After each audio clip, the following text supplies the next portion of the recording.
Hey guys, welcome back to my channel. In this quick tutorial, I'll show how to remove your debit card or credit card inside the Temu app. Please make sure to watch this video to the very end so you don't miss out on any important information. In saying that, let's dive in. Alright, the first thing you need to do is open up your Temu app on your phone. This works for both iOS and Android device users. And then once you're on the home screen here, you want to click on the U button down below. And then make sure you're signed in. And then once you're signed in, click on the settings gear icon on the top right hand corner of your screen.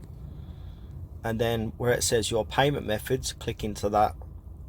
And now this is where all your credit cards or debit cards are stored. So to delete or edit it, just simply tap on that card and then click on edit and delete. So it's as simple as that, guys, how to remove your credit or debit card from your Temu app.